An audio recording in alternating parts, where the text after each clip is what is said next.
Bismillahirrahmanirrahim. Alhamdulillahirabbil alamin. Wa ala alihi wa ashabihi ajma'in.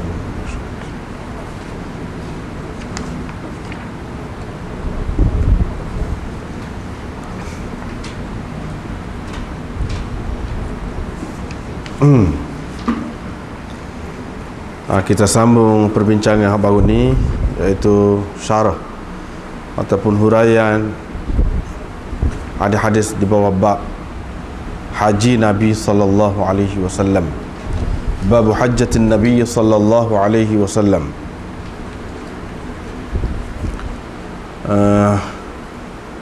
Hadis yang pertama telah dibincangkan. Panjang hadis yang pertama ni, tak habis lagi. Di antara yang termasuk dalam perbincangan hadis ini, iaitu bila kami sampai di Dzul Hulaifah, kata Jabir, bila kami sampai di Dzul Hulaifah, Asma binti Umais pun melahirkan Muhammad bin Abi Bakr.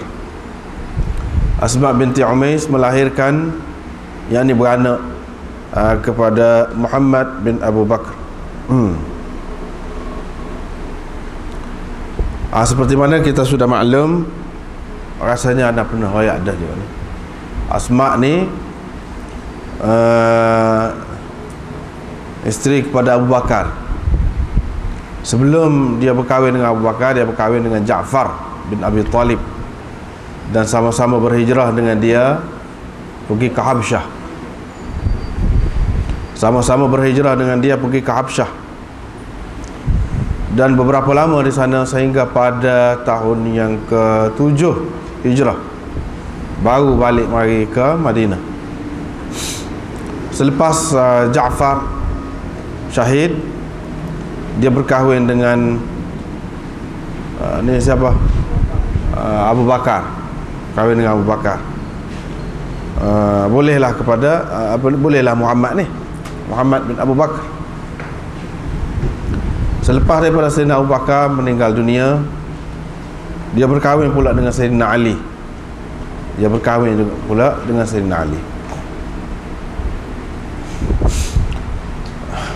Sayyidina Ali lah yang menjaga Muhammad bin Abu Bakar ni, anak tiri dia.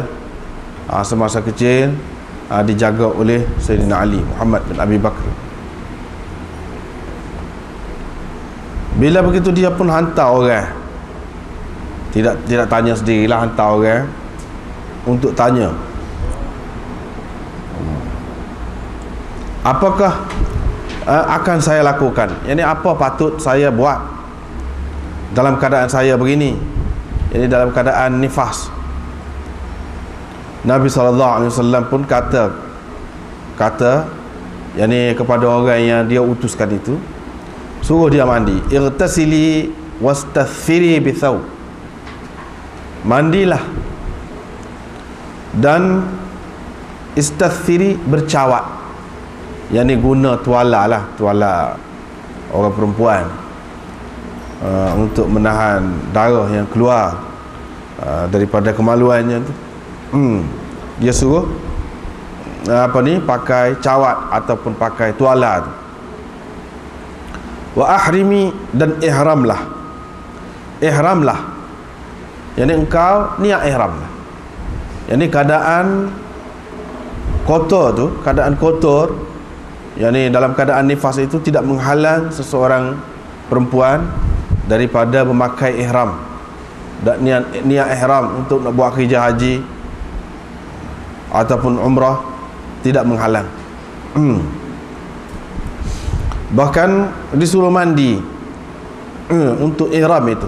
Ini menunjukkan sunat mandi ihram itu ada juga walaupun kepada perempuan yang mari kotor, datang haid ataupun perempuan nifas. Dalam bab sebelum ni sudah ada bab perintah Nabi SAW kepada perempuan haid dan perempuan istihadah, mari darah yang menunjukkan seseorang perempuan itu tidak sihat, Nabi SAW suruh mandi, sudah ada dabak dulu. Di sini disuruh selain daripada mandi itu pakai sesuatu, mana kain yang dapat menghalang darah itu daripada mengalir ataupun beleceh, kita kata. Hadis ini juga menunjukkan bahawa ihram nufasa, perempuan-perempuan dalam keadaan nifas itu sah ihramnya. Ini adalah suatu yang ijma', disepakati oleh ulama, tak ada khilaf tentang perkara ni. Semua kata perempuan yang mari kotor ataupun mari keluar darah nifas selepas lahir, melahirkan anak, sah ihramnya itu. Sepakat dah, tak ada khilaf ni. Pasal apa? Bukan seorang dua yang berlaku kepada sahabiah, yang ni sahabat-sahabat perempuan Nabi SAW, ada yang mari kotor, ada yang macam ni nifas. Semuanya Nabi SAW suruh pakai ihram, tidak menghalang mereka untuk memakai ihram. Lepas tu Rasulullah SAW pun sembahyang dalam masjid, sunat ihram kata. Tetapi perempuan ni tak boleh lah, dan muka dia ni dalam keadaan kotor saat ni, tak boleh lah nak sembahyang tu. Kalau tidak, perempuan pun serupa juga dengan lelaki, boleh sembahyang sunat ihram ni. Tapi dah dalam keadaan ni tak boleh lah, cuma pakai ihram saja. Kemudian Nabi SAW naik qaswa dia, hingga unta dia tu betul-betul berada di baidak, tanah lapang. Saya lihat sejauh mata memandang, di sebelah hadapan Nabi SAW itu ada yang berkenderaan dan ada yang berjalan kaki. Sebelah kanannya pun lagu tu juga, sejauh mata memandang. Sebelah kiri pun lagu tu juga. Sebelah belakang pun macam tu juga, sejauh mata memandang. Yang ni orang-orang, sama ada yang berkenderaan ataupun yang berjalan kaki. Sama-sama ramai-ramai mereka itu pergi nak buat hijrah haji dengan Nabi SAW. Di sini disebutkan Nabi SAW naik unta qaswa. Unta qaswa ni adalah seekor unta kepunyaan Nabi SAW yang sangat luar biasa. Dan umurnya pun panjang kala. Pada ketika Nabi SAW hijrah ke Madinah, dia naik unta ni dah, unta qaswa ni dah. Dan masing-masing sahabat-sahabat Ansar itu menjemput Nabi SAW, minta mempelawar Nabi SAW untuk singgah di rumah dia. Dan masing-masing akan berasa bertuah lah kalau Nabi SAW singgah di rumahnya. Tetapi Nabi SAW kata kepada sahabat-sahabat Ansar yang menunggu dia tu sepanjang jalan, Nabi SAW kata apa? Utrukha fa innaha ma'murah. Biarkan unta ini, tak usah duduk tarik, tak usah duduk buat apa-apa. Biarkan unta ini kerana ia diperintah. Jadi unta ini mendapat arahan. Unta tu terus berjalan. Sampai dia berhenti di rumah, di depan rumah Abu Ayyub Al-Ansari. Berhenti situ. Nabi SAW pun kata sini. Dia berhenti sini, kita pakai sini. Maka Nabi SAW menjadi tetamu kepada Abu Ayyub.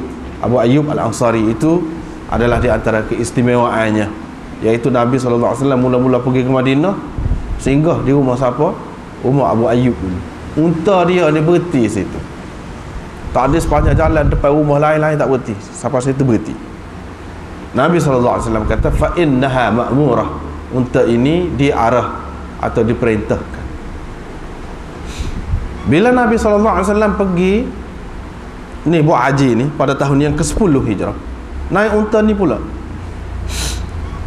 Sampai di Mekah, Nabi SAW bertawaf dengan menaiki unta. Unta ni naik unta tawaf. Naik unta. Ada setengah-setengah kalangan yang nak mengikut sunnah tapi tak kena lagu lah. Mengikut sunnah ni pun dia kena cara juga, kena pandai juga. Kalau tidak, tak jadi. Dia kata Nabi SAW naik unta, maka lebih molek, lebih baik bagi kita naik unta juga pada ketika kita bertawaf. Sebab apa? Walaupun sahabat-sahabat lain ramai juga yang tak naik, tapi Nabi SAW naik unta. Ini menunjukkan lebih baik kita naik unta. Maka pernah di suatu ketika dahulu orang naik unta tawaf tu, sebab dia kira itu yang lebih afdal, sebab begitulah yang ditunjukkan oleh Nabi SAW sendiri. Lepas pada tu kocah tak ada lama, sekali tu pun perjalanan tidak praktikal, lepas tu orang tinggalkan. Dan semua ulama kembali seperti dulu pula. Maknanya dulu-dulu pun ulama faedah tu, sebab tu kata tak boleh unta ni. Memang boleh sah, tetapi tidak kata lebih afdal. Walaupun Nabi SAW buat macam tu, tidak bermakna kita lebih molek buat begitu. Tidak. Sebab apa? Sebab unta Nabi SAW ni dia jenis lain. Dia tidak berok koksi, tidak kecil koksi, jenis tu. Dan apa tujuan Nabi SAW naik unta? Ada sebabnya, iaitu dia buat kerja haji sekali sahaja. Buat kerja haji sekali sahaja. Sekali itu perlu dilihat, disaksikan oleh sekian ramai orang. Kalau dia berjalan kaki, tak berapa nampak lindung di sebalik orang yang ramai. Tapi kalau dia naik unta, orang lain tidak dapat tengok macam mana cara dia buat. Apabila sampai sini, dia olor tangan dia misalnya, dia buat gitu pada Hajarul Aswad, dia istilam, semua orang nampak. Semua orang. Itu tujuan yang naik. Bukan saya saja, tapi ada tujuan. Bagi kita yang tidak ada tujuan, tak ada pasal lah naik unta tu. Sebab tu kita kena faham, sunnah ni kadang-kadang tidak kita perlu mengikut zahir dia tu. Tidak mengikut zahir, kadang-kadang salah. Imam Abu Hanifah sendiri pernah, ini disebut dalam kitab Mirqa' Syarah Mishkat, ada sebut, iaitu Imam Abu Hanifah sendiri dia pernah nak buat cara ni lah, sunnah lah kira-kiranya. Dia nak sembelih unta, seorang diri. Lepas tu sembelih ni di nahar bahagian bawah tekak unta tu, sambil berdiri. Orang gelepar unta tu nak rebah dia. Lepas tu dia faham tidak lagu tu cara sunnah. Walaupun Nabi SAW buat sambil berdiri unta tu, dan sembelih di sini bahagian bawah leher dia ni, tapi bukan semua orang boleh buat lagu tu. Tidak. Mana sunnah itu bukan sunnah yang patut diikuti, dapat kelebihan, ada kelebihan kalau kita buat macam tu. Tidak. Tidak. Bahkan maknanya seperti binatang-binatang lain, jika perlu diikat-ikat lah. Kalau tidak dia gelepar. Kalau perlu ikat kaki, ikat lah. Perlu perebah. Tetapi keadaan di masa Nabi SAW itu berlainan. Dan sebenarnya kita tengok, sebenarnya binatang-binatang ni di antara satu negeri dengan negeri lain pun beza. Setengah-setengah tempat tu cukup jinak, mudah, seorang je boleh sembelih, perebah seorang. Tapi setengah-setengah negeri jangan. Terutama di Malaysia ni, binatang dia backing 10 orang juga. 10 orang dia juga jenis backing. Kalau kita tengok bangsa Arab, bangsa lain, dia mudah. Dia mudah. Kalau dia balau nampak gagal pun dia mudah maaf. Lepas tu selesai, tak bubur dalam hati. Orang kita ni biasa senyap dia bubur dalam hati. Tahu-tahu tubik derah benar, tubik derah. Dia senyap orang kita ni. Biasa tu. Begitu juga dengan binatang-binatang pun. Tak boleh main-main. Lembu, kuda, gapo, sini tak boleh. Tak tahulah faktor apa, makanan ke apa ke. Tu perlu dikaji lah. Tapi kalau di setengah-setengah negeri tu tidak. Pada seorang perebah boleh. Sebesar-besar lembu kubah tu perebah boleh. Dia tidak backing seperti tempat kita. Sekarang. Jadi kita tak boleh tengok, kalau kita tengok satu sunnah tu terus kita nak buat macam tu, tak mesti begitu. Di sini disebutkan qaswa. Unta Nabi SAW nama qaswa. Ada setengah-setengah ulama mengatakan unta Nabi SAW ni ada 3, iaitu qaswa, jad'a dan adba. Ada 3. Sebahagian yang lain pula mengatakan tidak, hak tu lah je tu. Hak qaswa tu je unta dia. Hak lain-lain tu gelaran saja, nama saja berbeza-beza. Hak sebenarnya hak tu lah. Di sini dalam syarah Imam Nawawi ni pun dia sebut khilaf itu. Sebut khilaf itu. Kalau kita terima pun yang mengatakan ada 3 tadi, yang 3 tu tidak lama lah. Yang paling masyhur, paling lama bersama dengan Nabi SAW ialah qaswa. Yang lain-lain namanya jad'a dan adba.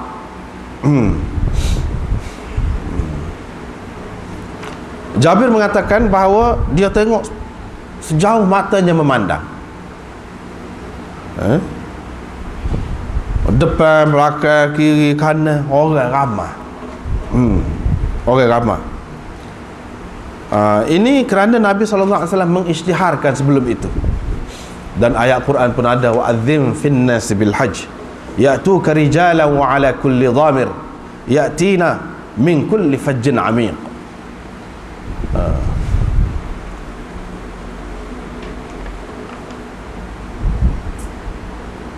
Wa'adzim fin nas bil hajj, yakni isytiharkan, hebahkan di kalangan manusia ini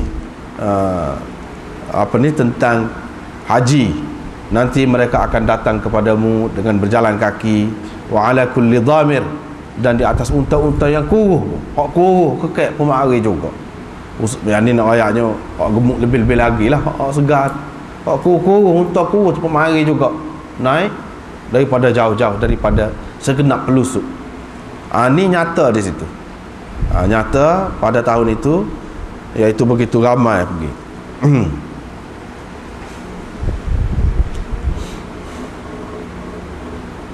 Nabi SAW isytihar, iaitu Nabi tahun ni nak pergi buat kerja haji.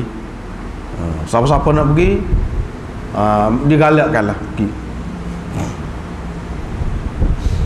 Oleh kerana Nabi SAW naik kenderaan ni, tak sampai di Kaabah lagi, bukan nak keliling ni dah, dalam perjalanan ini, maka ada khilaf di antara ulama tentang untuk nak buat kerja haji ni, kalau naik kenderaan mana lebih baik, naik kenderaan kau berjalan kaki. Ada khilaf di antara ulama. Jumhur ulama termasuklah Imam Malik, Syafi'i dan lain-lain mengatakan naik kenderaan itu lebih afdal, lebih utama. Ni benda-benda ni belah-belah tu, anda belah-belah jeli-jeli tengok, belah-belah tengok dalam syarah Imam Nawawi tu ada sebut. Dia ada sebut, kalau kita tengok situ, cuba tengoklah, baina yadayhi min rakibin wa mashin, di bawah tu ada dia sebut. Kerana mengikut Nabi SAW, mengikut Nabi SAW dan juga sahabat-sahabatnya. Kerana dengan kita naik kenderaan ini lebih menyenangkan kita, lebih membantu kita untuk menunaikan ibadat haji itu. Dan dengan naik kenderaan kita terpaksa mengeluarkan belanja lebih banyak. Itu sebab apa yang lebih naik ni. Satu, mudah untuk kita, mudah, tidak kata jadi berat, jadi payah.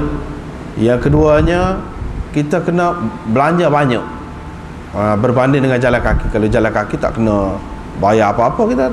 Ni kena bayar lah. Kalau naik kenderaan orang, kalau naik kenderaan sendiri pun kena ada lah, hak sendiri tu kena beli.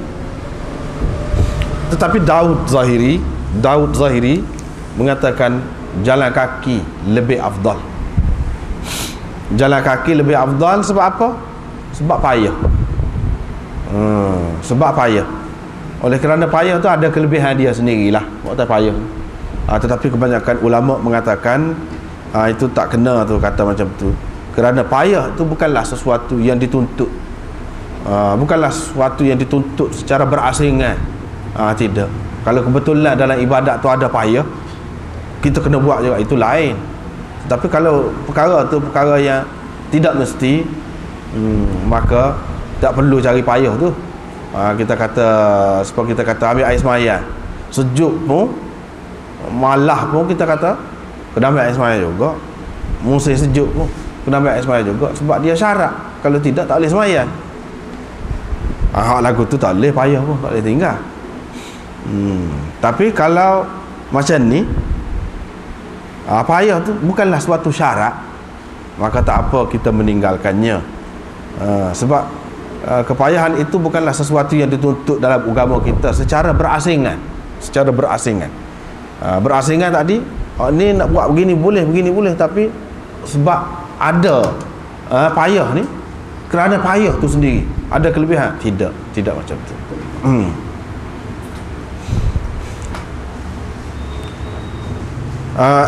Al-Quran turun kepada Nabi sallallahu alaihi wasallam dan dia mengetahui takwilannya.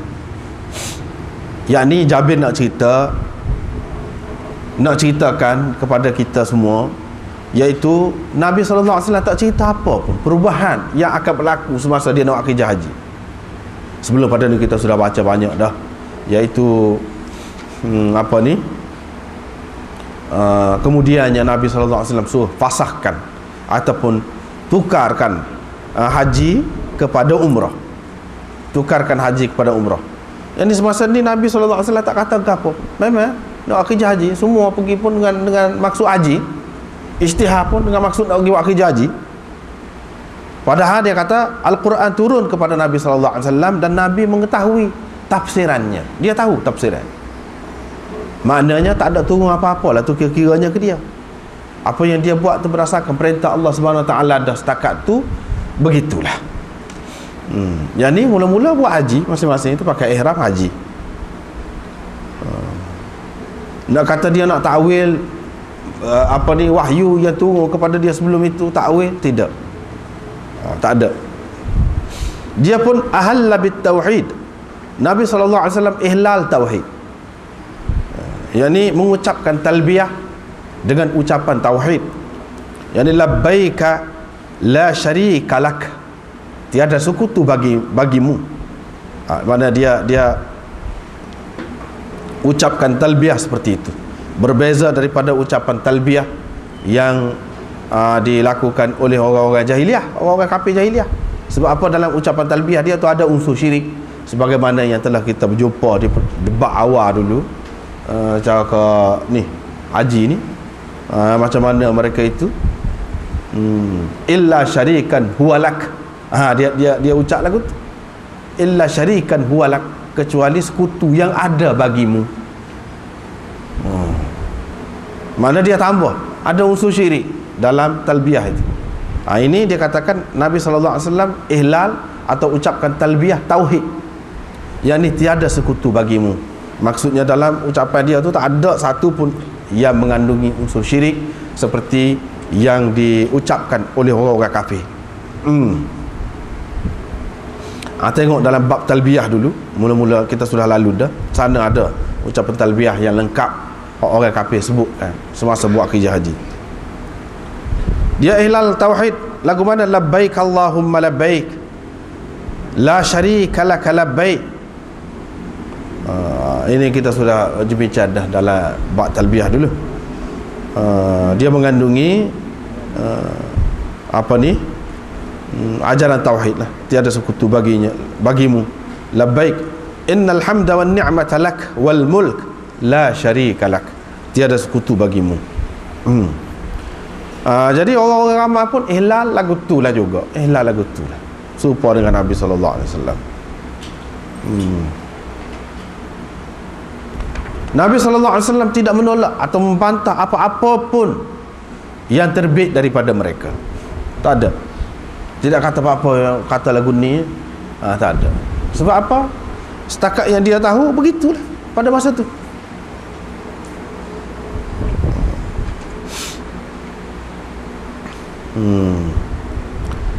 Cuma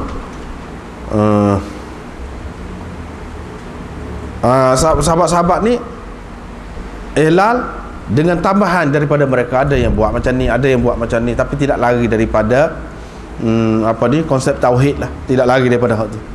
Nabi SAW tak bantah, tapi Nabi SAW terus dengan talbiyah dia.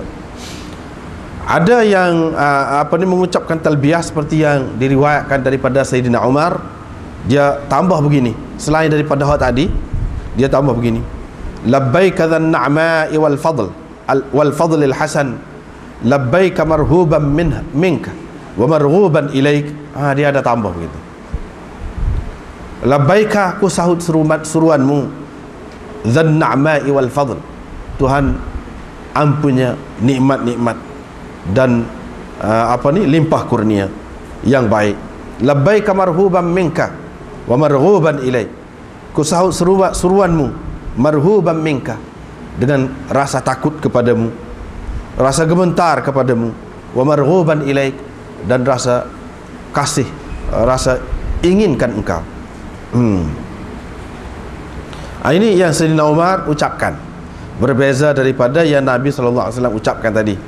Ibnu Umar pula ada dinukilkan, diriwayatkan daripada dia tambah begini: labbaika wa sa'daik wal khairu biyadaik wal raghba'u ilaik wal amal. Ada tambah begitu. Labbaika wa sa'daik wal khairu biyadaik. Ada tambah. Segala kebaikan berada di tanganmu, wal raghba'u ilaik wal amal. Segala keinginan dan amalan ditujukan kepadamu. Anas pula ada diriwayatkan daripada Anas, talbiyah aja begini: labbaika haqqan ta'abbudan wa riqqa, labbaika haqqan ta'abbudan wa riqqan. Dia ucapkan begitu. Yang ini ada sedikit sebanyak perbezaan dengan yang diucapkan oleh Nabi sallallahu alaihi wasallam itu.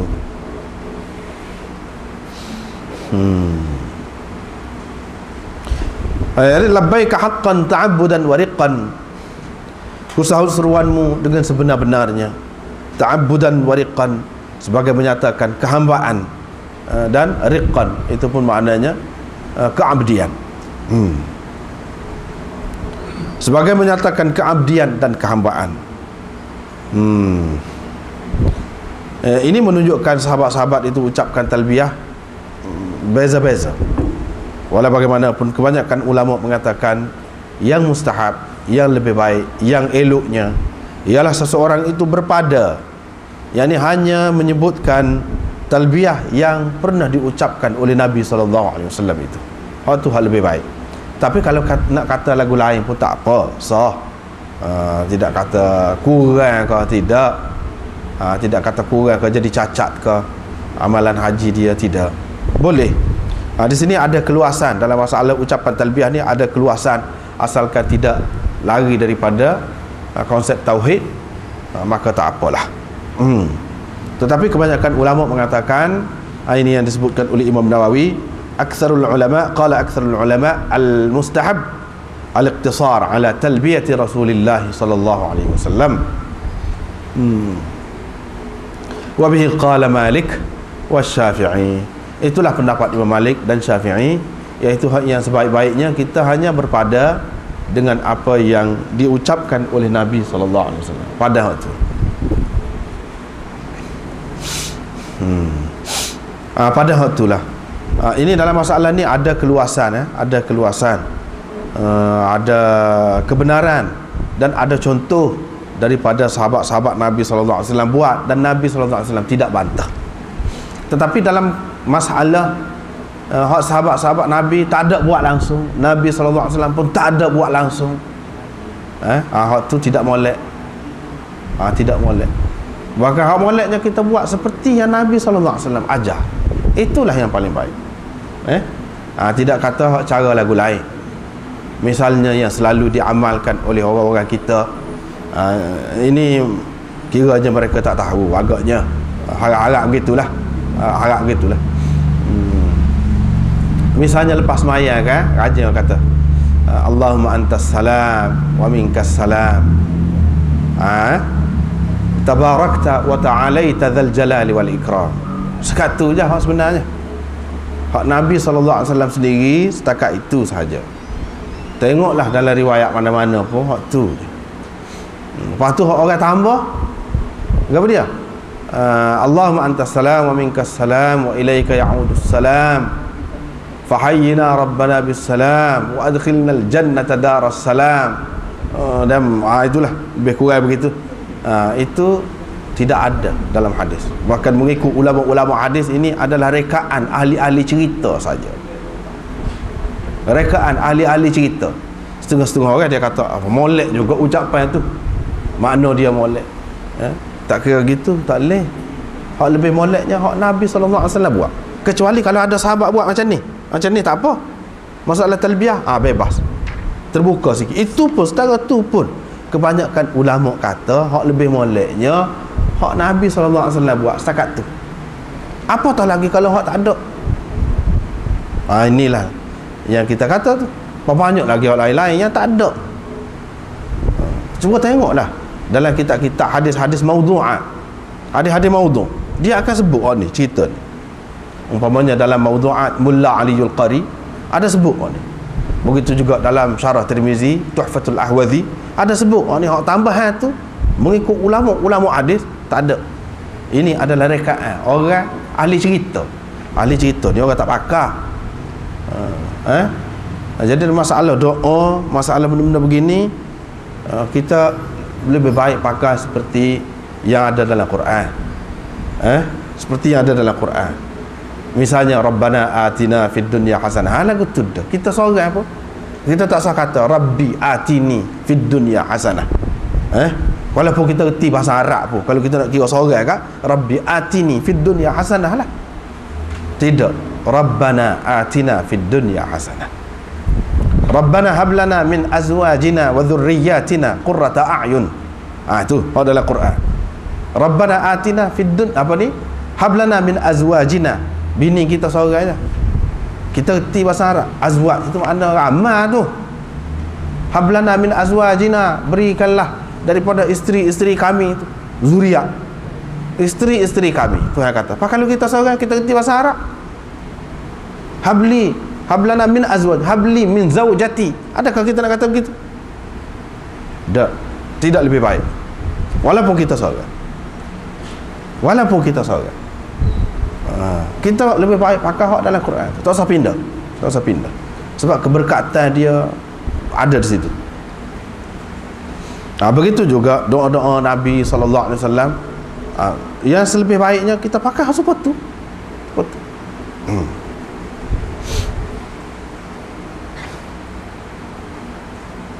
Kecuali kalau doa-doa yang adalah ketika Nabi SAW seorang dia buat gini, ketika ramai dia buat macam lain, itu lain lah, kena ambil kira lah tu, kena ambil kira. Tapi kalau serupa yang semua, kena pakai macam, kena pakai lagu tu.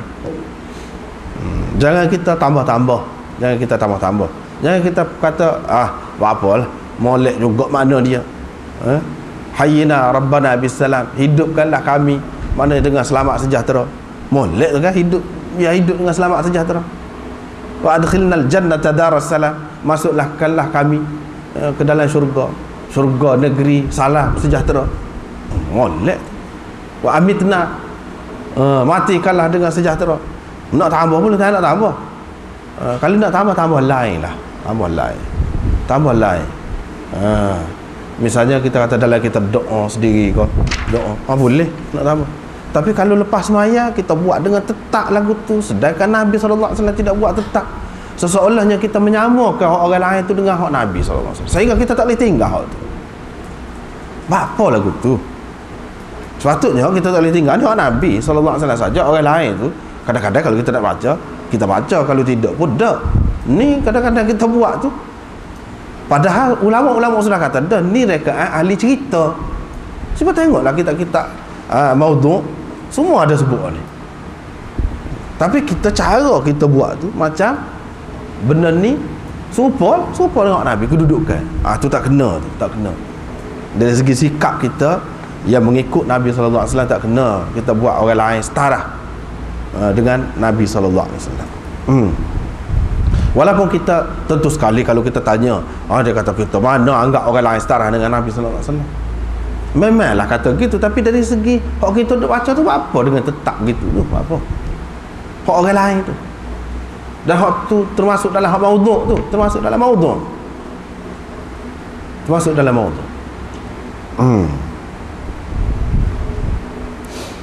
Baiklah. Jabir kata, lasna nanwi illa al-hajj, lasna na'riful umrah. Kami tidak ada niat kecuali nak buat kerja haji. Semua ramai-ramai ni nak buat haji belaka. Kami tidak tahu umrah, tak tahu. Sebab apa? Ni dah lama dah, turun-turun dah. Hak duduk tahunnya apa dia buat umrah pada musim haji tak boleh.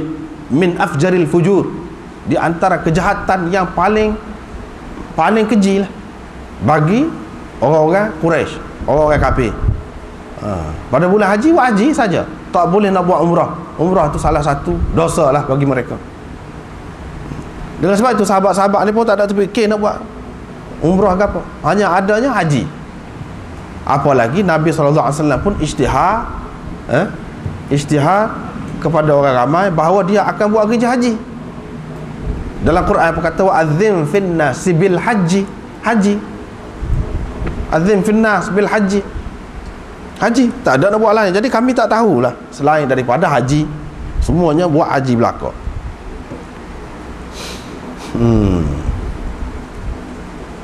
Hadis ini, perkataan ni, ayat ini menjadi dalil kepada golongan ulama yang mengatakan bahawa haji ifrad paling utama daripada bentuk-bentuk haji yang lain. Sebab apa? Hak sahabat tahu tak ada lain pada ketika itu kecuali haji sahaja. Kalau nak ihram, nak ihlal haji sahaja. Hak tu hak dia mereka tahu. Yang ni kalau ihlal haji sahaja, tidak bercampur dengan hak lain, tidak buat satu ibadat dulu lepas tu baru buat haji, tidak begitu, bukan haji daripada awal lagi. Ini orang panggil haji ifrad. Hak itulah yang lebih baik.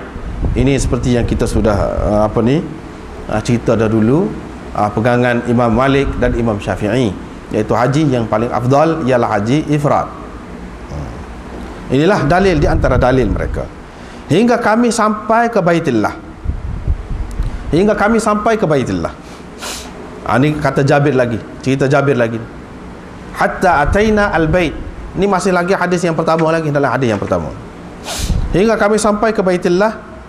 Dalam hadis ini ada keterangan bahawa sunnah bagi orang hajinya, orang buat kerja hajinya, iaitu masuk ke Mekah. Masuk ke Mekah dulu sebelum wukuf di Arafah. Mula-mula siapa tu tidak kata pergi ke Arafah selalu, kecuali kalau tak ada masa dah lah. Kalau ada masa, lain lah. Kalau ada masa, Pak Maulidnya pergi ke lain dulu. Pergi ke mana? Pergi kepada Kaabah dulu untuk tawaf qudum, orang panggil tawaf qudum. Tawaf qudum, yang ni tawaf menandakan kita baru sapa. Tawaf permulaan, pendahuluan, untuk tawaf qudum dan lain-lain. Dan tawaf qudum ini dia bukan rukun. Dia bukan rukun. Tapi hal inilah mengikut sunnahnya. Hingga bila kami sampai ke Baitullah bersama Nabi SAW, dia pun istilam rukun. Istilam rukun. Rukun ni rukun mana? Rukun Hajarul Aswad lah. Yang ni bucu Kaabah tu ada 4 bucu. Bucu yang ada Hajarul Aswad dekat dia tu, dia istilam rukun itu, bucu Kaabah tu. Istilam tahu mana? Sentuh. Sentuh. Buat gitu. Kalau jauh, isyarat dengan tongkat. Ada ketika yang Nabi SAW isyarat dengan tongkat dia. Muka dia gini kan, ini kot ni Kaabah. Buat gitu. Kucuk tongkat itu. Kalau tangan lah. Itu yang dikatakan istilam. Cuih tu. Cuih tu.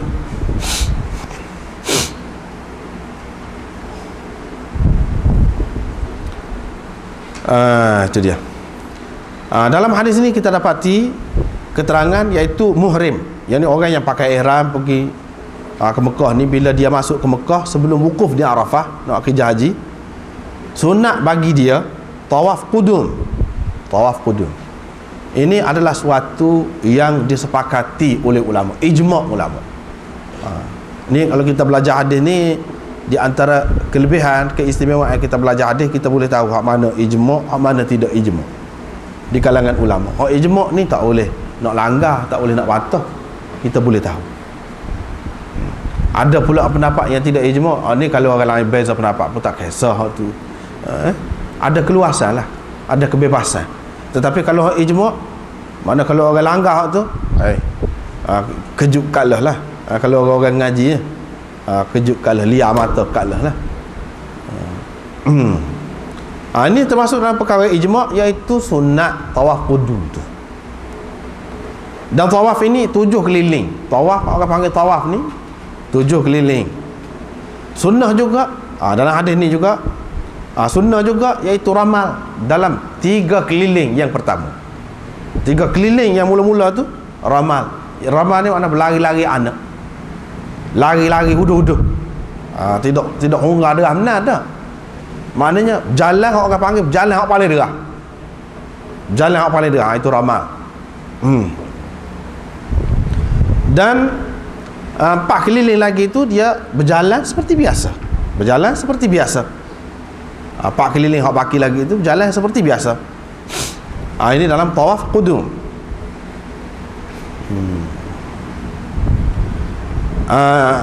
Ulama-ulama dalam mazhab Syafi'i mengatakan tidak mustahab, tidak dianggap elok ramal sani, yang ni berlari-lari lagu sani, kecuali dalam satu tawaf saja. Dalam satu tawaf saja. Iaitu sama ada tawaf untuk haji ataupun umrah. Adapun kalau dia tawaf untuk bukan haji saja dia pergi, dia tawaf. Bukan untuk haji, bukan untuk umrah, saja dia masuk ke Mekah, dia pergi tawaf. Tu tidak ada ramal. Masuk ke Mekah bukan untuk buat haji, bukan untuk buat umrah, tapi dia nak pergi tawaf. Dia tawaf tu tidak ada ramal. Kalau nak tawaf untuk haji atau umrah, barulah ada. Itu pun tawaf qudum. Ini tak ada khilaf dalam masalah ni, tak ada khilaf. Begitu juga dalam tawaf-tawaf haji 2-3 kali, orang panggil tawaf qudum. Yang kedua tawaf ifadah ataupun tawaf rukun. Ni hak rukunnya. Yang ketiga yang tawaf wida' ataupun tawaf wada', orang panggil 3. Dalam banyak-banyak tawaf ini, seseorang itu tidak boleh derah lah jalan dia tu kecuali dalam salah satu saja. Satu ni hak mana? Ada 2 pendapat bagi Imam Syafi'i. Yang masyhur bagi Imam Syafi'i, yang asahnya iaitu tawaf yang selepas dia ada sa'i. Tawaf tu ada ramal, ada berlari-lari anak. Tapi tawaf yang selepasnya tidak ada sa'i, maka tawaf itu tidak ada, berlari-lari itu tidak ada. Jadi tawaf yang seperti ini, tawaf yang selepas dia tak ada sa'i, iaitu dua tawaf lah, tawaf qudum dan tawaf ifadah, tidak dapat ditasawurkan adanya pada tawaf wada', kata dia. Tidak ada. Lepas tawaf wada' tak ada, berlari tu. Pada 3 keliling yang pertama tu tak ada. Ini pendapat yang pertama bagi Imam Syafi'i. Pendapat yang kedua, iaitu seseorang itu tidak boleh berlari-lari anak tadi kecuali dalam tawaf qudum sahaja. Tawaf ifadah pun tak ada. Yang ni kaedah yang pertama tadi, tawaf, setiap tawaf yang selepasnya ada sa'i, hak tu ada ramal tadi. Itu pendapat yang pertama. Pendapat yang kedua ni tak, tawaf qudum saja hak adanya. 3 keliling yang pertama tu ada berlari anaknya. Tawaf lain tak ada belaka, tawaf ifadah ke wada' ke tak ada. Tak kira selepas tu ada sa'i ke tidak ada sa'i ke, tak kira. Ini pendapat yang kedua.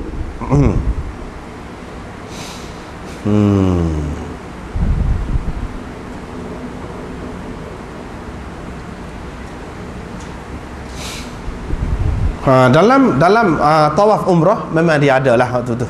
Kalau kita nak berlari ataupun nak berlari lah untuk 3 keliling mula-mula tu ada, sebab dia hanya satu tawaf saja untuk buat umrah ni. Satu tawaf saja. Selain daripada itu, ada lagi satu sunnah yang lain, iaitu ittiba', orang panggil ittiba'. Ittiba' ini juga satu sunnah dalam bertawaf. Ketika orang tu bertawaf, dia ada satu lagi sunnah ittiba'. Ittiba' ni lagu mana? Pakai kain silat. Kain ni kan, waktu ubik ni, lengan ni dan bahu sebelah kanan, sebelah alik ni sakut sini, pusing kali ini ni tidak kata tutup alik ni buka. Buka tu orang panggil ittiba', buka sebelah. Walaupun asalnya Nabi SAW buat begitu untuk menunjukkan kepada orang-orang kafir yang duduk tunggu nak tengok orang-orang Islam yang setelah mengikut mereka telah jadi lesu dah pergi ke Madinah, tidak berdaya. Asalnya Nabi SAW buat gitu untuk nak tunjuk, tetapi kemudiannya menjadi sunnah juga. Ramal itu pun asalnya dengan maksud itu juga, tetapi tetap menjadi sunnah juga, walaupun tidak ada maksud tu dah. Sekarang tak ada siapa dia nak tengok dah, kita kuat kau tidak kuat, gagah kau tidak gagah, boleh 3 keliling lari sana ni, tak ada siapa nak tengok dah. Walaupun begitu tetap dia menjadi sunnah yang patut diikut.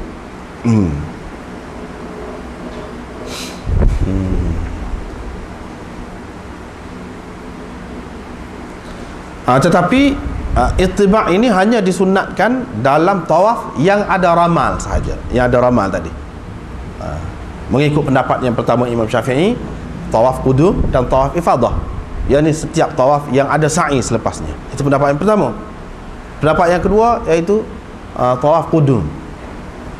Dalam yang ni ittiba' itu pun sunnahnya dalam tawaf qudum sahaja. Hak lain tidak. Hak lain tidak. Jadi kalau kita tak buat lagu tu pun tak apa.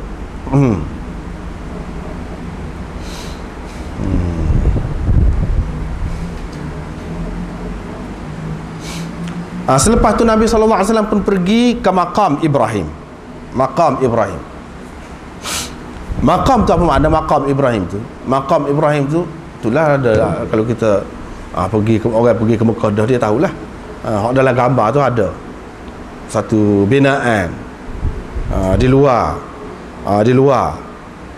daripada tempat tawaf itu.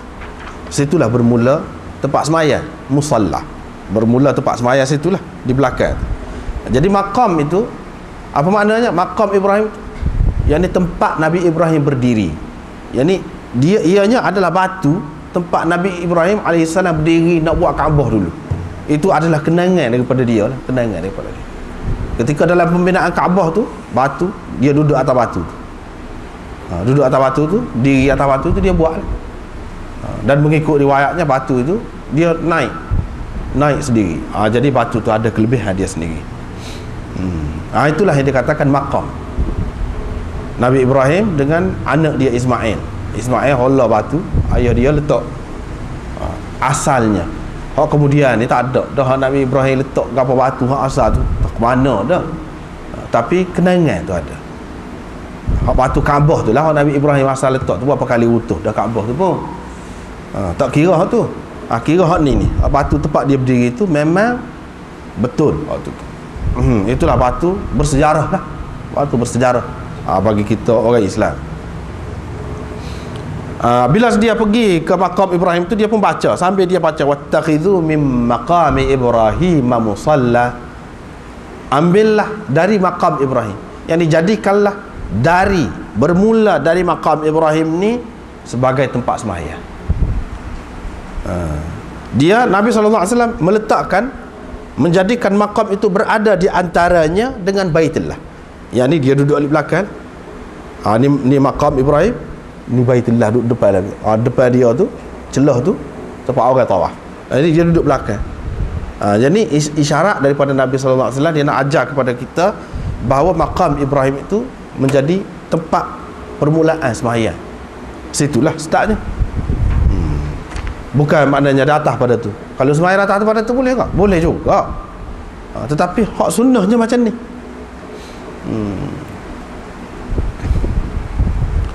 Inilah apa nama ni salah satu yang orang Syiah kritik Sayyidina Umar.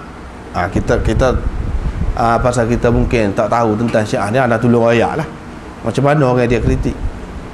Boleh jadi dengan anda sebut ni kita boleh tahu betapa ya ulama-ulama ni, setengah-setengah ulama tu gomoh sangat, sebut sangat Syiah ni. Memang banyak benda dia masalah ni, bukan benda baru, banyak dia takwil, dia ubah, dia kritik apa-apa yang ada dalam sejarah umat Islam ni, dia kritik habis-habis. Jadi sehingga buruk nampak sahabat-sahabat tu. Di antara yang dia kritik, dia kata ni makam Ibrahim ni duduk jauh seperti sekarang ni, ini adalah perbuatan Sayyidina Umar. Sayyidina Umar yang mula buat macam seperti ni. Asalnya dekat sangat dengan Kaabah tu, makam Ibrahim. Kedudukan asal dia tu dekat sangat. Bukanlah seperti sekarang ni jauh, saya boleh tawaf berapa ramai di celah tu. Asalnya dekat dengan Kaabah. Yang ni beberapa apa ni elok ya.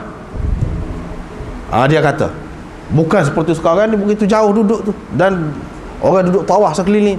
Ini dakwaan dia.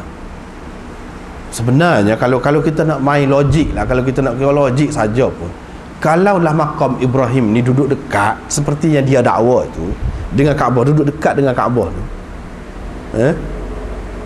dan dalam ayat Quran ni kata wattakhidhu min maqami Ibrahim musalla, kamu kena ambil bermula daripada makam Ibrahim ni sebagai tempat sembahyang untuk kamu. Sedangkan tempat tawaf tu di mana tempat tawaf? Kalau dekat sangatlah kedudukan makam Ibrahim dengan Kaabah, maknanya akan ada satu ruang yang mana sempit sangat je ruang untuk orang tawaf ni. Kalau ramai macam mana? Adakah kena berhenti ketika orang sembahyang ni orang tak boleh tawaf? Atau macam mana? Dia akan timbul. Kalau kita kata Sayyidina Umar buat pun, sepatutnya kalau kita katalah andaikan Sayyidina Umar yang pindah, asalnya duduk situ, Sayyidina Umar pindah duduk jauh, sepatutnya terima kasih kepada Sayyidina Umar. Bijak dia. Sebab apa? Dia memberi ruang yang luas untuk mataf, tempat tawaf, orang tawaf. Jadi tidak terhalang untuk orang yang baru mari gapo semua ni untuk nak pergi tawaf tu Kaabah tu. Dan dia tidak semesti pergi sembahyang. Ada, kita tengok sekarang ni, orang ni duduk sembahyang tarawih, orang ni duduk tawaf. Pak kalau sempit sangat macam mana orang nak tawaf? Terpaksa kena berhenti, tak boleh lah. Kalau tidak litah orang sembahyang pula. Adakah akan tawaf di celah-celah orang sembahyang pula? Tak pernah sabar lagu tu. Dan hak sebenarnya tidak seperti yang mereka dakwa itu. Kedudukan yang ada sekarang ni, hak Nabi SAW buat ada, letak dah situ kedudukannya. Bukan seperti hak dia kata tu, duduk dekat Kaabah. Masalahnya kalau kita terima dia duduk dekat Kaabah pun, dia tidak praktikal. Akan menyusahkan orang-orang nak tawaf, dan akan ganggu orang nak sembahyang. Tapi kalau duduk situ bermula daripada tempat orang sembahyang sampai ke belakang, adalah ruang untuk orang tawaf tu, ruang yang luas. Bila-bila masa pun orang boleh tawaf. Ini kita dapat maknanya ceteknya pupuk dia ni. Dia tidak fikir mana dari segi munasabah kalau tidak munasabah, dia kira nak pukul sahabat, nak nguduh Sayyidina Umar. Dia kira macam tu. Dia tak fikir munasabah masuk akal kalau tidak.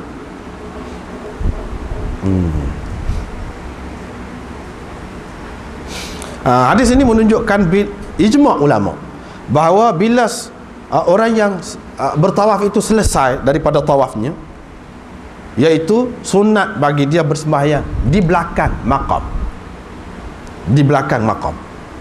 Sunat di belakang makam. Tak boleh datang tu lah, datang pada tu orang duduk tawaf di belakang tu, sebab dia bermulanya tempat orang yang bersembahyang. Sunat dia sembahyang 2 rakaat sunat tawaf.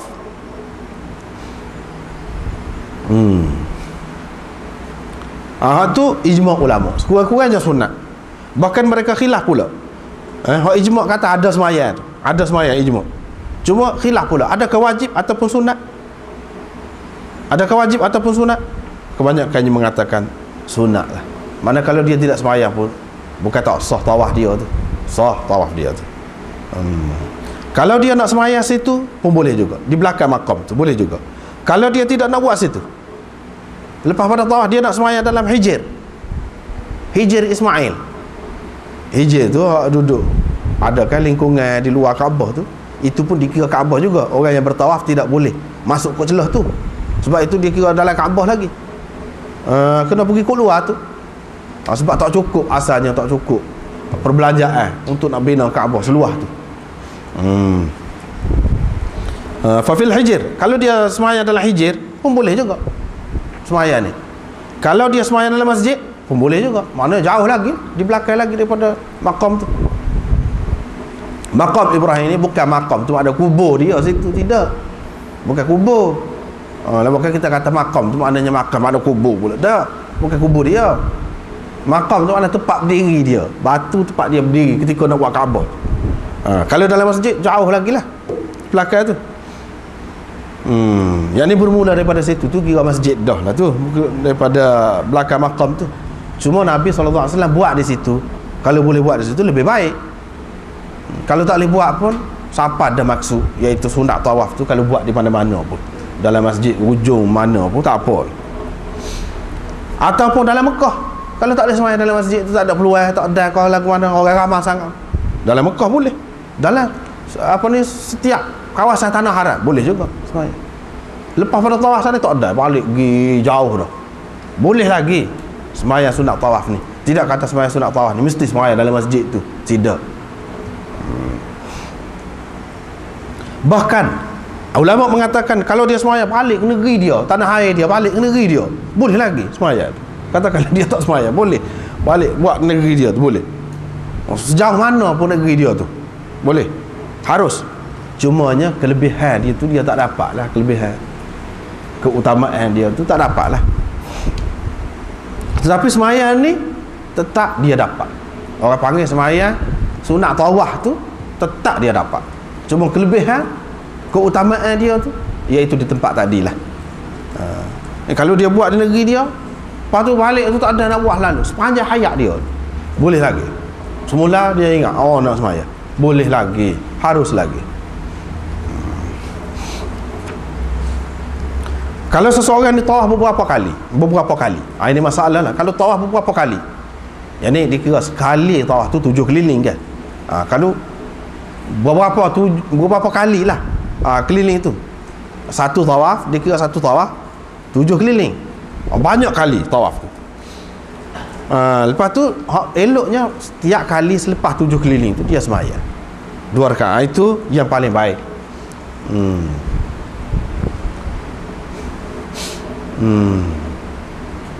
Tetapi kalau dia tawaf beberapa kali, banyak kali, lepas banyak kali tu barulah nak sembahyang, boleh juga, boleh juga.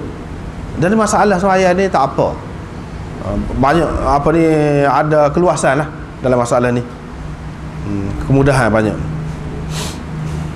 Ulama-ulama dalam mazhab Syafi'i mengatakan harus semua, cuma khilaf aula. Tak boleh kata makruh. Di mana Awi kata tak boleh kata makruh, khilaf aula, dia menyalahi yang lebih utama.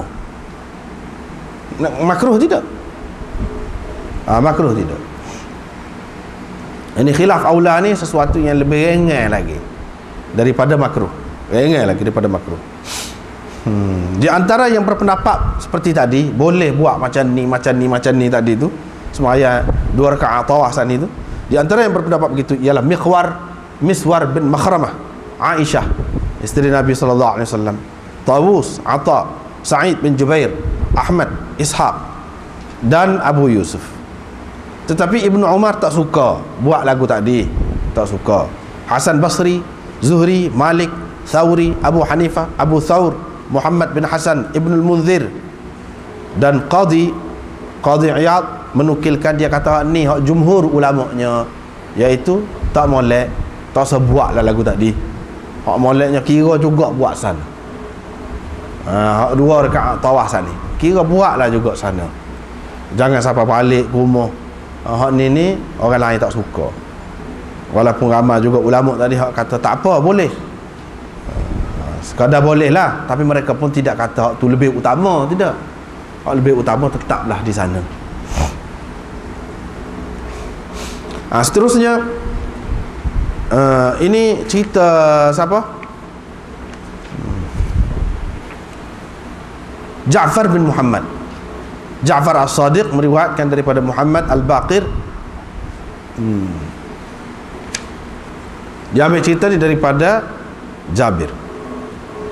Dia kata, Ja'far As-Sadiq kata, ayah saya berkata, wala a'lamuhu, saya tidak mengetahuinya, menyebutkan perkara ini melainkan daripada Nabi SAW, iaitu Nabi SAW baca dalam 2 rakaat sembahyang sunat tawaf dia saat ni, qul huwallahu ahad dan qul ya ayyuhal kafirun.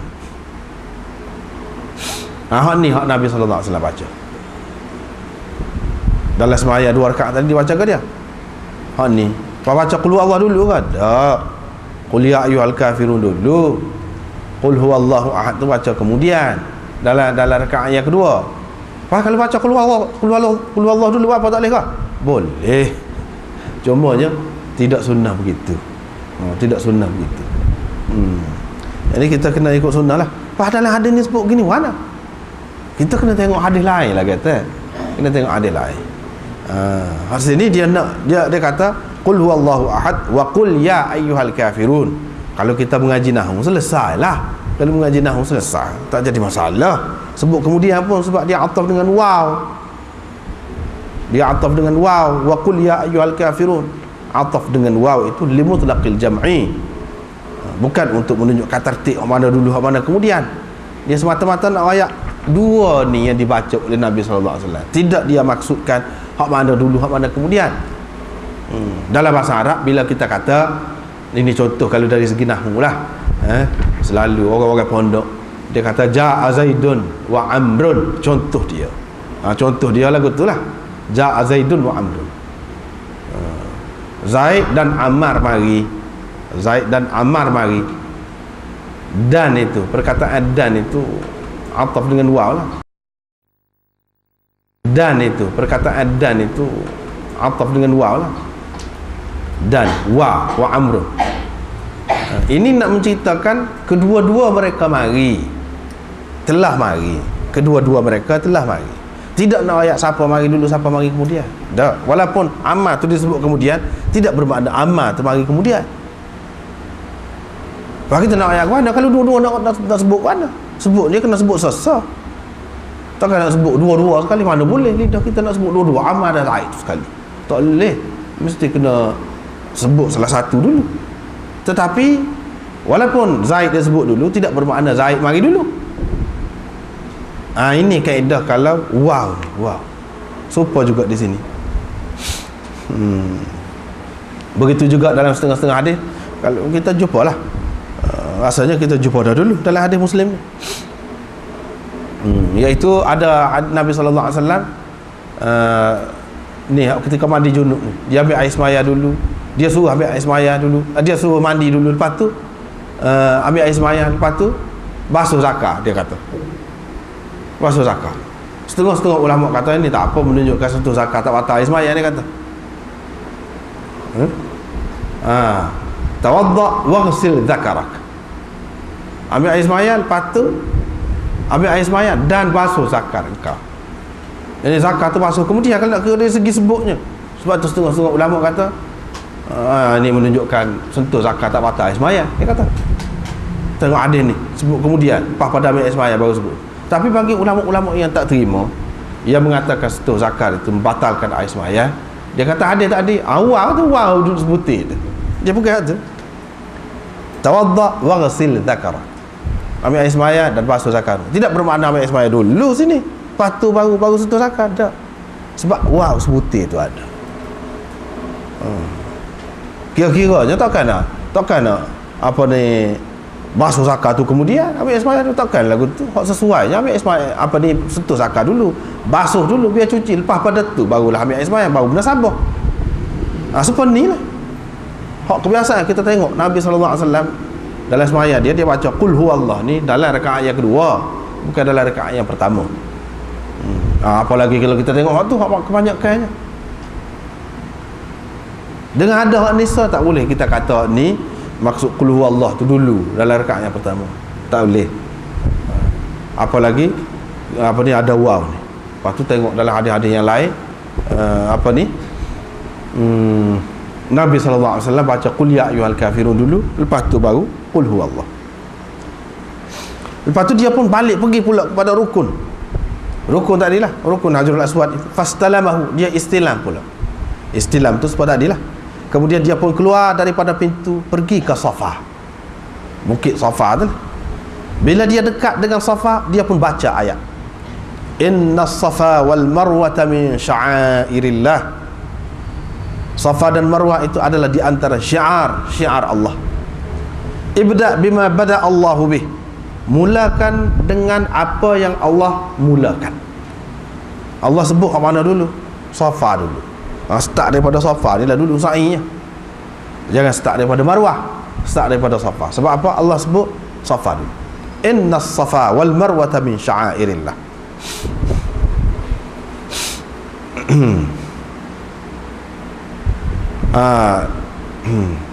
Nabi SAW pun mulakan dengan Safa. Dia naik atas bukit Safa sehingga dia nampak Baitullah. Dia pun menghadap kiblat. Di situ dia mentauhidkan Allah, wahadallah wa kabbarahu, dan mengagungkan Allah dengan mengucapkan la ilaha illallah wahdahu la syarikalah lahul mulku wa lahul hamdu wa huwa ala kulli syai'in qadir, dan seterusnya lah. Itulah yang dibacakan. Kemudian dia turun pergi kepada Marwah sehingga kakinya insabbat, memijak perut lembah. Dia pun di situ sa'a.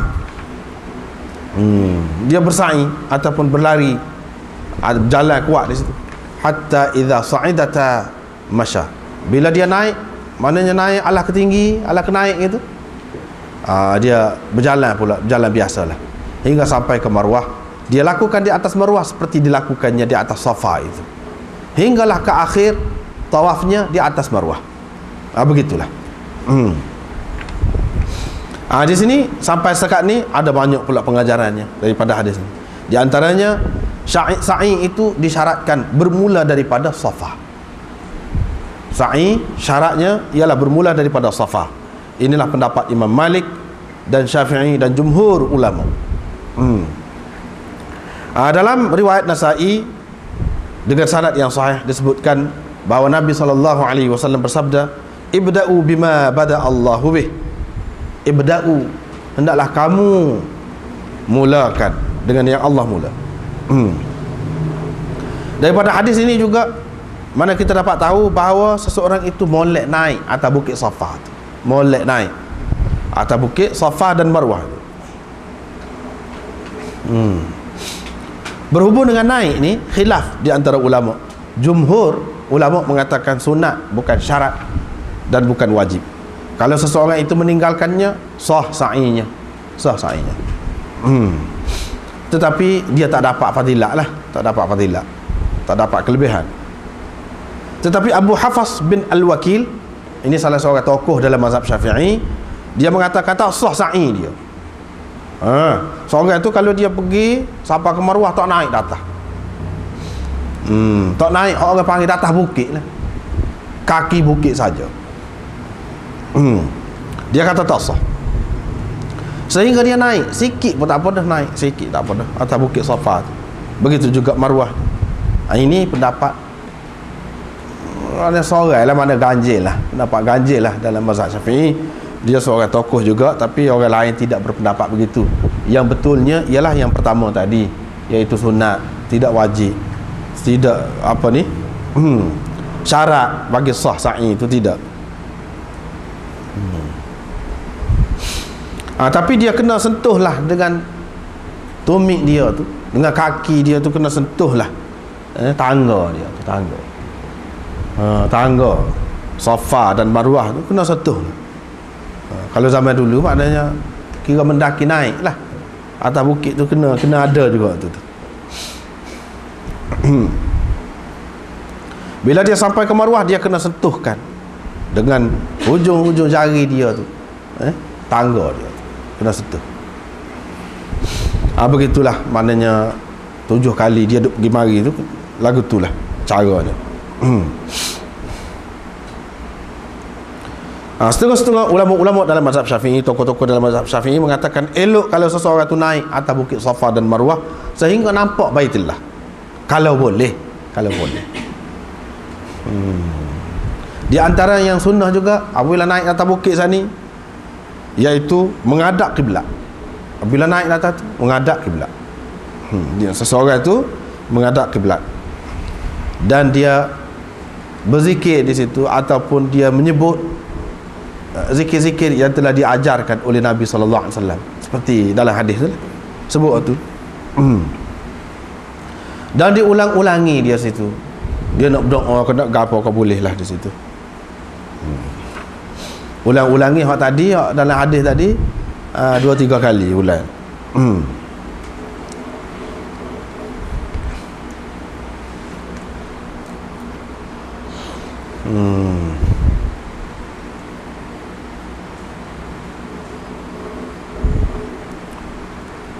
Begitulah.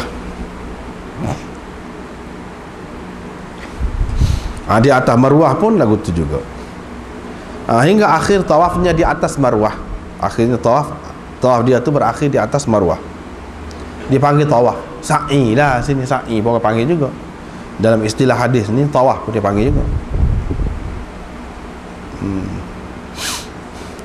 Ini menunjukkan menjadi dalil lah kepada mazhab Syafi'i dan lain-lain mazhab yang mengatakan bahawa hak pergi sa'i ni kira daripada Safa ke Marwah sekali, Marwah ke Safa ni pula dua kira, begitu. Akhirnya kepada Marwah. Dia kira mana pergi mari itu dua dah tu kira tu. Akhir kepada Marwah.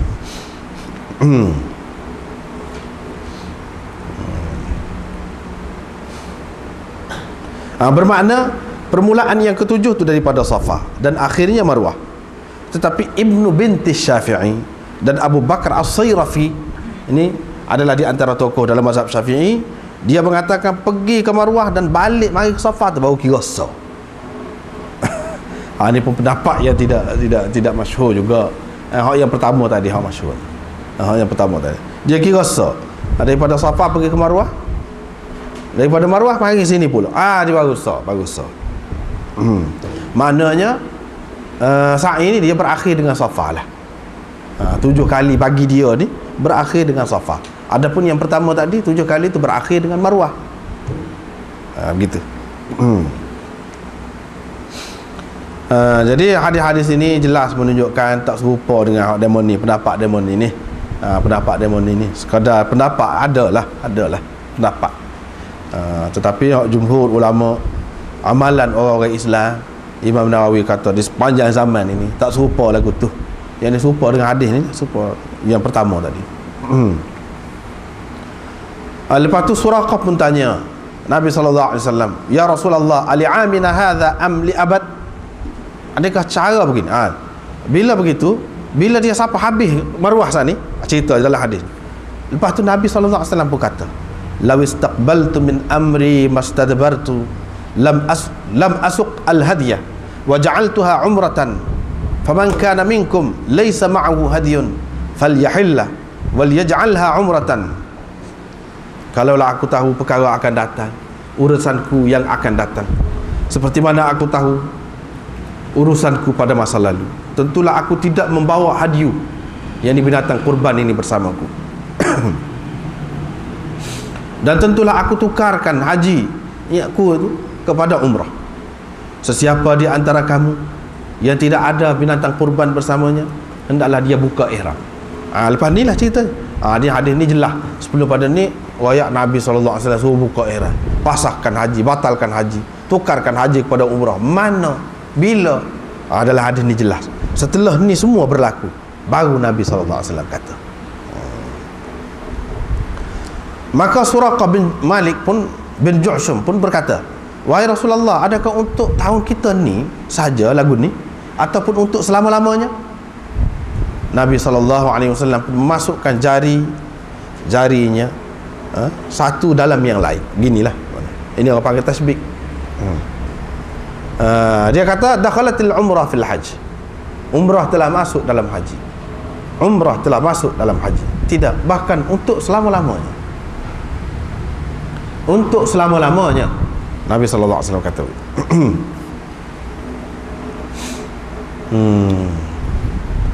Ini kita sudah bincang dah kata-kata Malik, Suraqah bin Malik ini, apa makna dia? Ada beberapa pendapat yang telah dikemukakan oleh ulama. Sebelum ni kita sudah bincang dah, sudah sebut dah. Rasanya tidak perlu diulangi lagi. Lepas pada tu Ali pun buat marilah daripada Yaman. Buat mari unta-unta Nabi SAW. Dia dapati Fatimah telah pada ketika itu telah buka ihram, pakai pakaian comel, bercelak dah pula dah. Dia pun bantah, apa buat lagu ni? Apa lagu ni? Fatimah pun kata, "Ayah saya suruh saya buat lagu ni."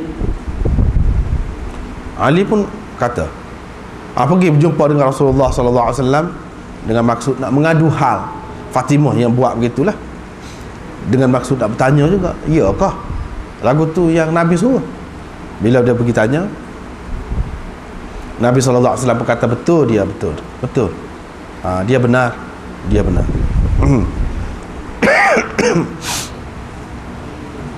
Dia benar, dia benar.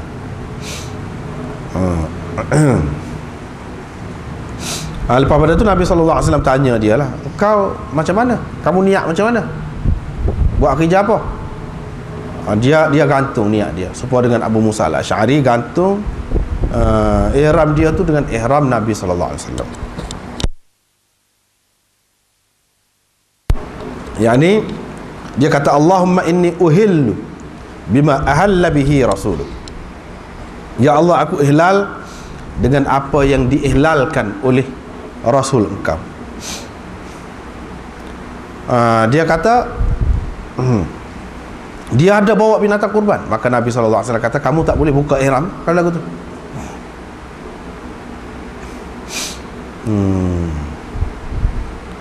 Jadi bilangan unta-unta yang dibawa oleh Ali daripada Yaman dan dibawa oleh Nabi SAW, jumlah semuanya iaitu 100 ekor.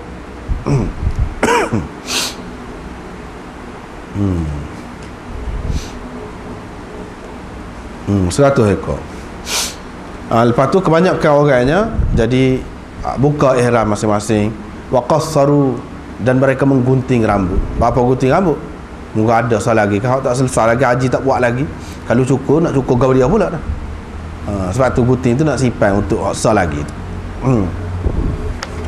Kecuali Nabi SAW dan orang yang ada hadiah bersama dia binatang kurban, hak tu tidak, tak gunting, tak gapo lah, tidak buka ihram.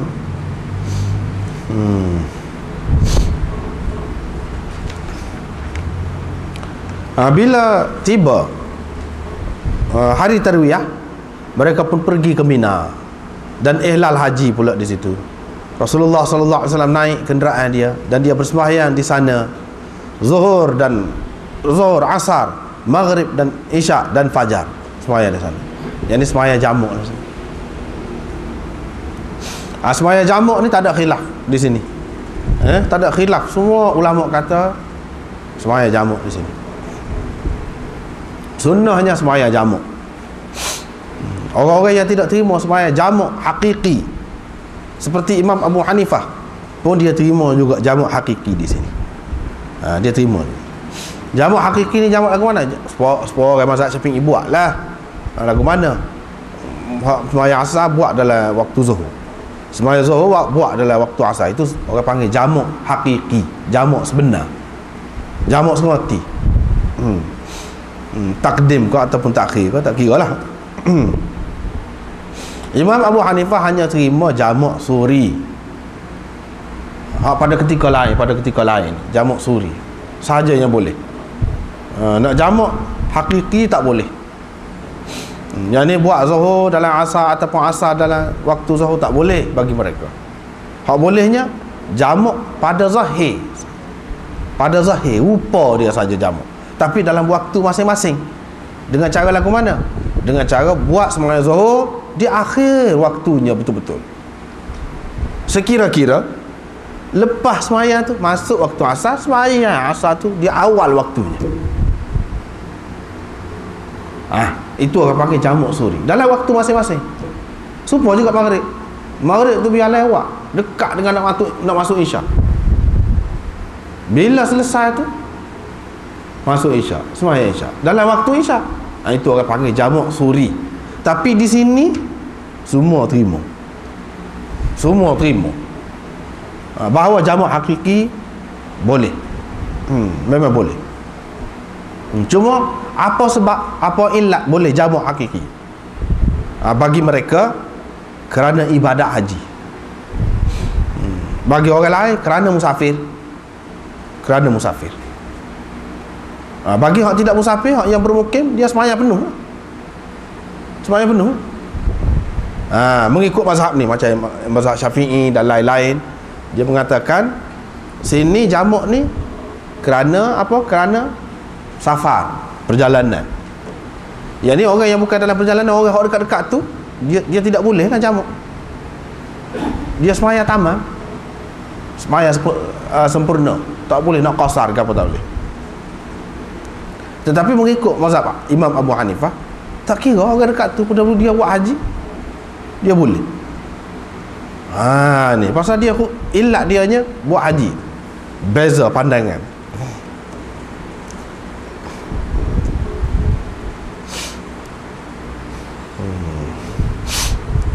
Kebanyakan ulama mengatakan bahawa dalam kes ni, kes orang yang buat umrah dulu, yang ni kalau kemudian ni orang buat haji tamattu, dia buat haji tu biarlah beberapa hari sebelum, lepas pada dia buat umrah tu, dia berada dalam keadaan halal ataupun dalam keadaan tidak memakai ihram, dalam keadaan bebas. Apabila dia nak start pakai ihram haji tu pula, yang sebaik-baiknya ialah pada hari tarwiyah, iaitu hari yang ke-8 Zulhijjah.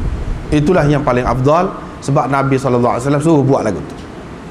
Tetapi Imam Malik dan orang yang sependapat dengannya mengatakan tidak, kalau dulu pada tu pun tak apa. Dulu pada tu maknanya dia buka ihram tu maknanya sehari, dalam sehari ke lepas pada tu, tidak hari tarwiyah lagi, hari yang ke-5, hari yang ke-4 ke, kalau dia pergi awal, dia boleh dah.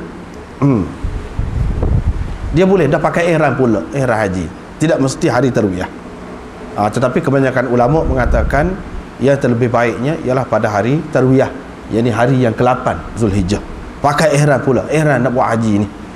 Dan untuk ihram haji ni tidak perlu keluar ke miqat lah, tak perlu keluar ke miqat, walaupun miqat yang terdekat sekali tak perlu keluar, pakai ihram saja di mana-mana. Dalam Mekah, dalam tanah haram tu tak apa, sebab dia buat haji tamattu.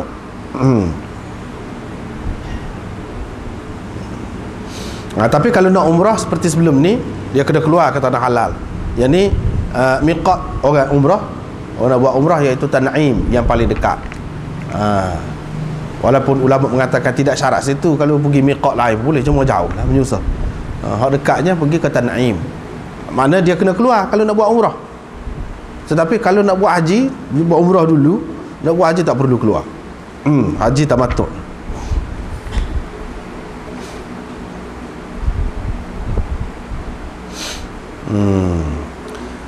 Jadi daripada hadis ni, di sini banyak ni hadis. Nabi SAW bersemayam di Mina, semayam 5 waktu, dia semayam situ, dan dengan jamu, hak mana boleh jamu tu lah. Yang ketiga, dia bermalam di Mina pada malam itu, iaitu malam yang ke-9 Zulhijjah tu, dia bermalam di Mina. Dan bermalam di Mina itu termasuk dalam sunnah, bukan rukun, bukan wajib. Kalau seseorang itu tidak bermalam di situ, tidak kena dia bayar dam. Tak kena bayar dam dengan ijma' ulama. Ijma' ulama, tidak kena bayar dam. Cuma sunnahnya begitulah, dia bermalam di situ. Kemudian Nabi berada di situ tak lama sehingga naik matahari. Ini menunjukkan, hadis ini menunjukkan bahawa sunnahnya orang yang buat kerja haji itu dia tidak keluar daripada Mina, melainkan setelah keluar matahari, terbit matahari. Dan ini adalah sesuatu yang disepakati oleh ulama.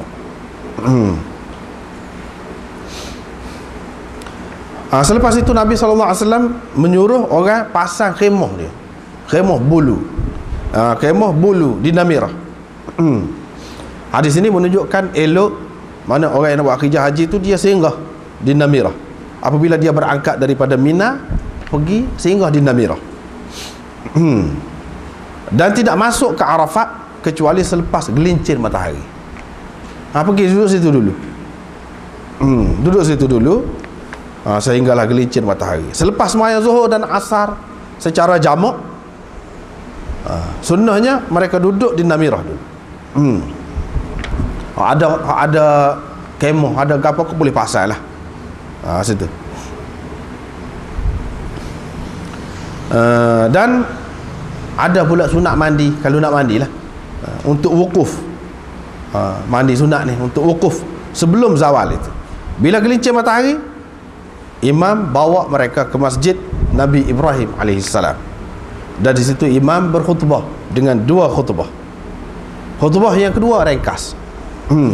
Bila selesai daripada khutbah itu, dia sembahyang bersama mereka, sembahyang Zuhur dan Asar dengan jamu, sembahyang jamu. Bila selesai daripada sembahyang itu, terus dia berangkat ke mauqif, yang di tempat wukuf. Baru pergi tempat wukuf. Ginilah cara-cara yang digambarkan dalam hadis ini. Hadis ini juga menunjukkan bahawa harus istizlal, bernaung di bawah apa-apa naungan, seperti kemah ke apa, kau boleh dengan kubah ke apa, kau boleh. Tidak jadi masalah lah, tidak ada khilaf tentang keharusannya bagi orang yang singgah di situ.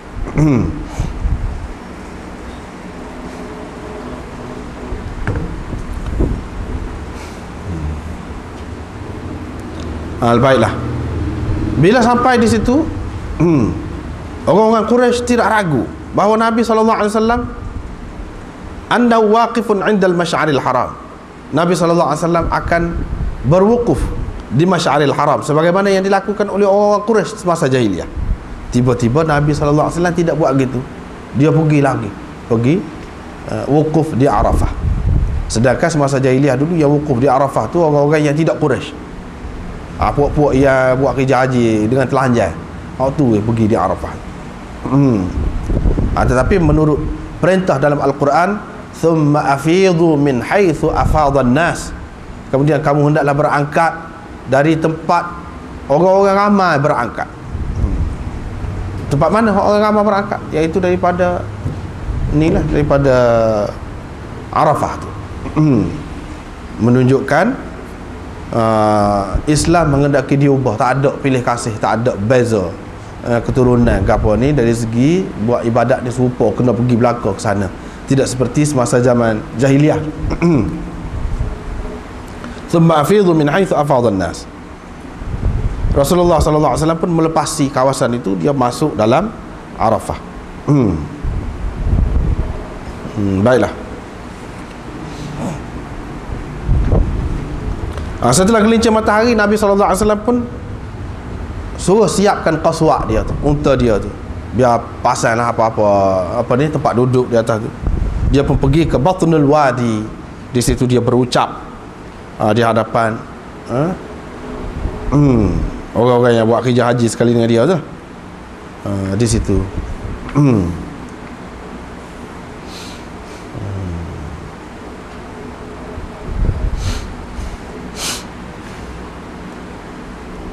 Ini elok khutbah. Imam berkhutbah di hadapan orang yang buat kerja haji pada hari Arafah itu. Dan ini termasuk dalam sunnah dengan ittifaq jumhur ulama. Tetapi ulama-ulama Malikiyah dan mazhab Syafi'iynya dalam masalah khutbah ni ada 4 khutbah. Dalam buat kerja haji ni ada 4 kali khutbah. 4 khutbah masnunah. Yang pertamanya pada hari yang ke-7 Zulhijjah, iaitu khutbah dekat Kaabah selepas sembahyang Zuhur. Yang keduanya hak ni Batli Uranah pada hari Arafat, yakni hari yang ke-9. Yang ketiga hari Nahar, yakni hari yang ke-10. Khutbah pada hari yang ke-10, yakni hari raya tu lah. Yang keempatnya pada hari Nafar yang pertama, iaitu hari yang kedua daripada ayyamit tasyrik. Hari yang kedua daripada hari tasyrik. Hari tasyrik, apa makna tasyrik? Hari tasyrik tu hari orang kering daging sama gitu. Pasal daging banyak sangat, kata habis makan, keringlah daging. Hari tasyrik itu iaitu hari yang ke-11, 12, 13. Hari yang ke-10 tu raya kan? Hari yang ke-11, 12, 13. Ini hari tasyrik. Yang keempat iaitu hari Nafar yang pertama. Hari berangkat yang pertama, iaitu hari yang kedua daripada hari tasyrik. Hari tasyrik yang ke-12 lah, hari yang ke-12. Situ ada khutbah juga. Semua khutbah-khutbah tadi satu-satu belaka. Kecuali khutbah pada hari Arafat itu. Itu khutbah dua. Sebab khutbah jemaah tu lah. Khutbah dua. Di sini mana pemimpin ataupun imam, dia kena rayaklah apa-apa yang diperlukan dalam khutbah-khutbah tadi. Apa-apa yang diperlukan, pengajaran lah dalam buat kerja haji tu, apa dia yang patut buat, apa dia patut hindari sebagai peringatan. Selepas itu Nabi SAW berucap. Di antara ucapan dianya, panjanglah ucapan dianya, nampaknya panjang lagi. Di sini kita kena berhenti setakat ni dulu. InsyaAllah sambung lagi minggu depan. Wallahu a'lam wa akhiru da'wana.